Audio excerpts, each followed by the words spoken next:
Greetings, everybody! Ho-ho! We are starting a brand new week. It is a lovely Monday. I'm incredibly stoked. We've got, just so much going on already. And, of course, Midnight's Edge in the morning coming up shortly.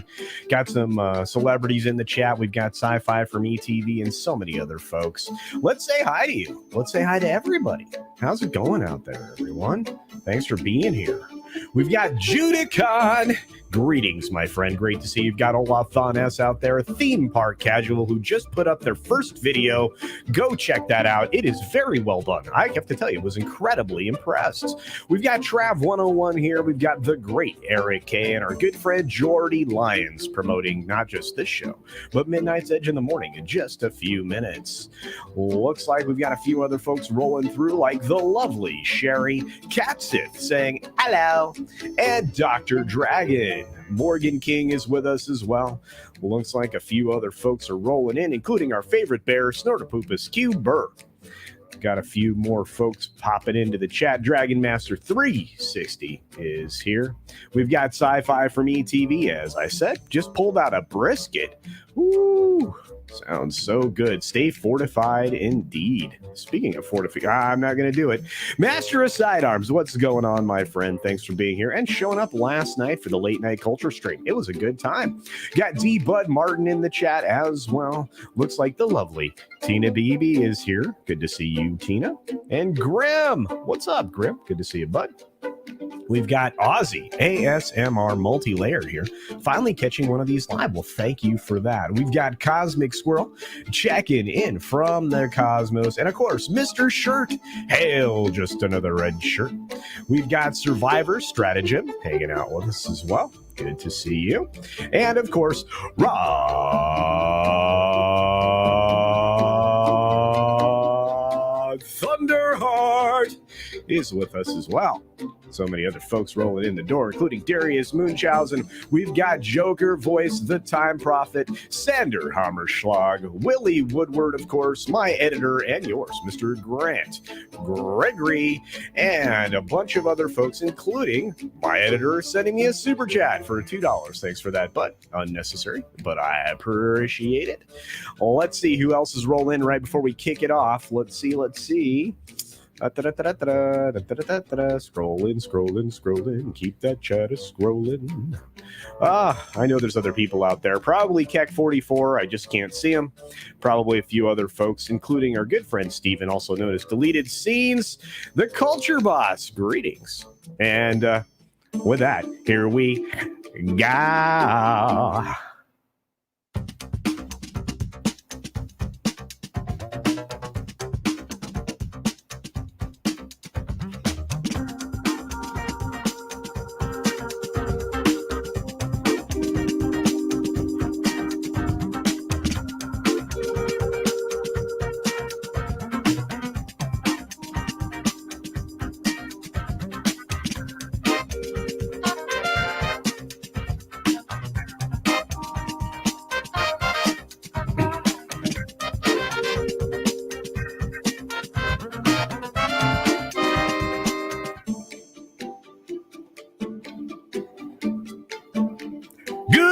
Good afternoon, good evening, or good night, wherever you are, whenever you're watching. Thanks for checking out the 6 Minute Daily. For all of you that are here live and early and on time, thank you very much for that. Hopefully everybody knows that we go live just a few minutes ahead of time for a sound check like we just did.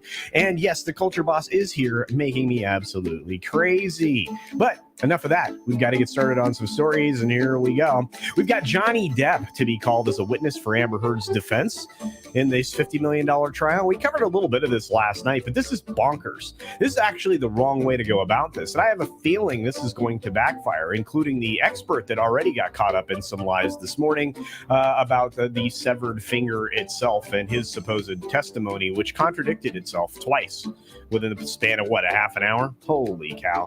Not to mention the fact that calling him up there with his charisma and his just brilliant answers is going to continue to make the defense look pretty, silly. Of course, they've looked pretty silly all along. I don't know anybody that believes that for any moment that he was the aggressor here in this situation. And again, I think he's done a good job of proving damages, but only time will tell. And I can tell you the jury doesn't like her at all. Looks like Stranger Things season 4 is going to be huge. Why do I say that? Well, all the episodes are going to be much, much longer, including the ultimate end of season 4. It looks like it's going to be 90 minutes long, just that one episode in the second volume. Now, this season's being divided in half, so don't be prepared to binge it all at once. You're going to binge the first part, then you're going to binge the second part. It's done in 2 volumes, but these episodes are very long indeed. I mean, they're clocking in way longer than any of the previous episodes, and I guess that's good or bad news, depending, but we'll find out. Mission Impossible Dead Reckoning trailer got released. It looks amazing. The stunts are stupid good looking, and of course, you know, Tom Cruise goes all in all the time on these films, and obviously the biggest stunts ever, no kidding. He takes a motorbike and jumps it off of a cliff into obviously a base jumping situation. It looks cool. I'm looking forward to it. And mind you, this comes out just a few months after Top Gun, which is starting on Tuesday. Don't miss that, folks. It's going to be great.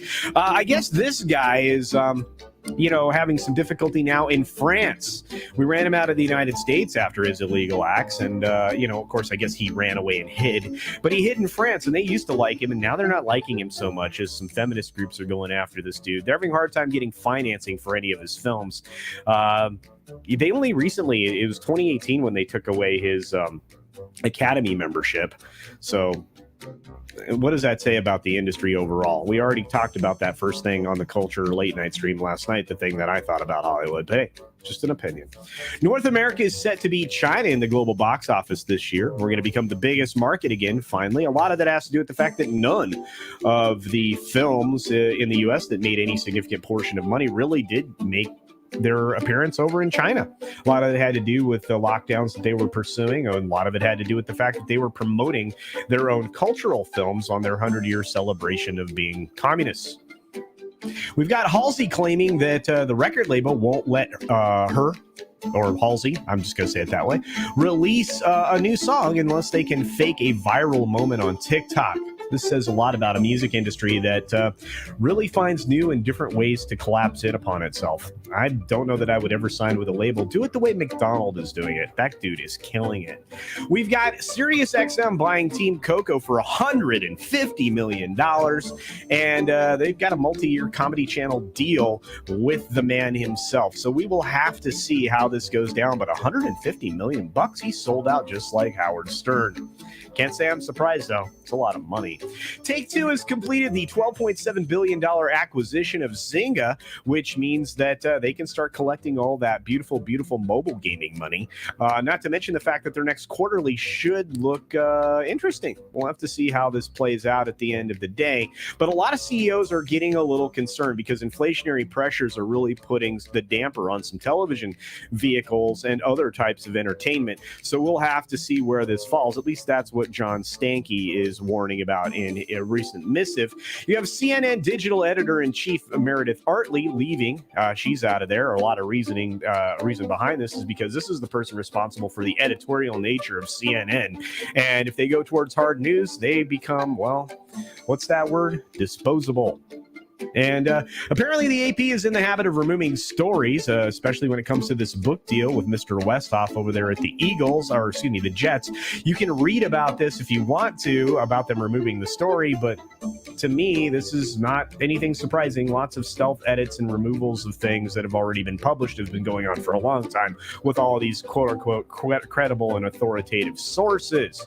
Moving on from that, U.S. stocks opened higher today after 7 straight weeks of losses, which is interesting because they got pulled out of the fire in the final hour on Friday by some mysterious market forces that were working behind the scenes to make sure that they couldn't be thrown into that quote-unquote bear market territory. And finally, fuel prices are so high in Germany that a German farm owner saves fuel and money by taking their carriage, drawn by their horses, into town. Take your horse to work day. Sounds pretty interesting. We used to do that way back in the Western days, but wow, interesting. Anyway, thanks for being here. I'm out of time and I'm out of stories. Be sure to take care of yourself. Take care of others. Wash your hands, of course, because it's good hygiene. And until next time, bye. visiting today, be sure you're subscribed and hit that for alerts. Yay! Of course, like and share all of the videos that you can, as it helps with the algorithm. Have a great day. Hey everybody, welcome to the new and updated credits right behind me. They are not properly scaled to fit on the screen, of course, so let's see if we can do that in real time while we talk over them. We've got Midnight's Edge of the Morning coming up here shortly. I will hopefully be making an appearance there briefly. We've also got a great video I'm releasing right now, or in just a few moments, courtesy of Mr. Grant Gregory, featuring the likes of Sci-Fi for Me TV and other talents like Eric July. Have a great day, everybody.